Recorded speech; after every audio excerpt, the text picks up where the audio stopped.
This concept is very very important and most confusing also, for especially if you are a fresher. I would suggest you take a determination that you will watch this video at least 10 times.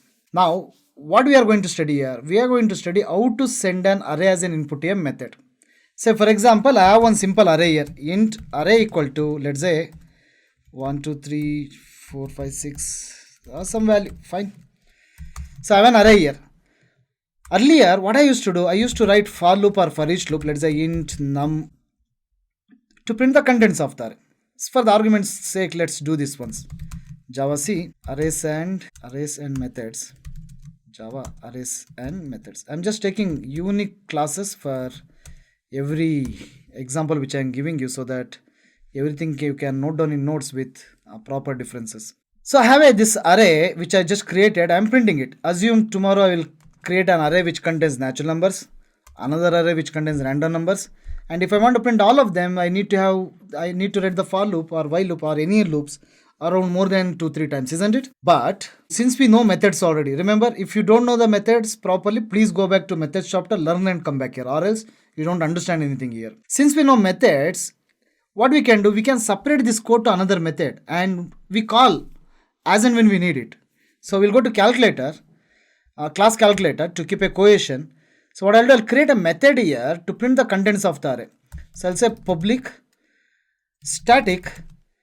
What should be the return type? What do you think? Our goal is to print the contents of the array, isn't it? Our goal is to print the contents of the array.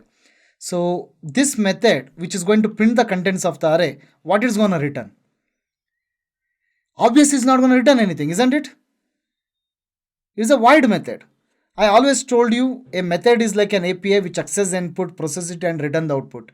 And you have to understand there are sometimes method has to be void, because in this specific task of this method is not to return anything but only to print it to the console. So let me call the method name as print array. Now to print the array, what should be the input? To print the array, don't you think we need array as input? So in the arguments, I will not accept int one num like that, but I will accept a array itself. Is it clear? So this method is now capable of accepting an array of type integer array itself. An integer array itself. A variable of type integer array. Is it clear? So how do we call this method? Since it's a static method, we can use complete address calculator dot print array. So I'll go here.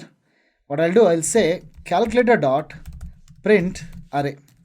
I have an array here, I'll send it as an input here. Now you have to understand this.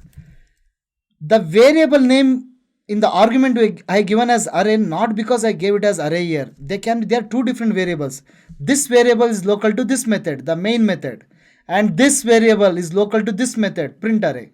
They can be different name or maybe same name. It's like I have a chair in my room and also have a chair in my hall.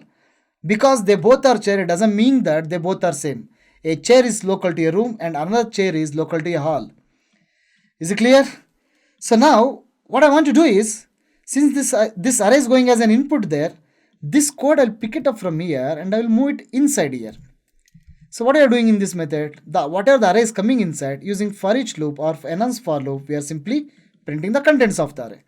So now here, that method which is responsible for printing the array has been called. So let me compile and execute this.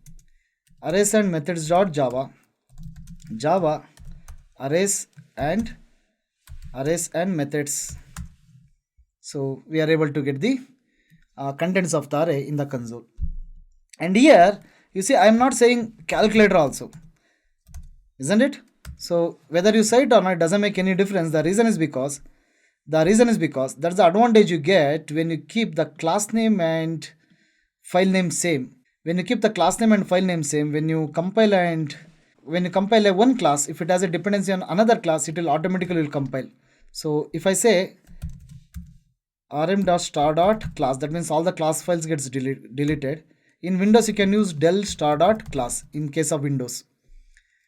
So here I'll say Java CC. Now I'll say ls. There's no dot class files. I'll say Java C arrays and methods.java, and I say ls. You see that calculator.class and arrays and method.class is getting generated. The execution. Perfect. So we learned how to send an array as input to a method. So I'll give you some more examples on how to send array as an input to a method. Always remember, when I am teaching you, when I am writing the code, open your laptop, pause the video, do along with me, compile and execute when I compile and execute. That is the way to learn.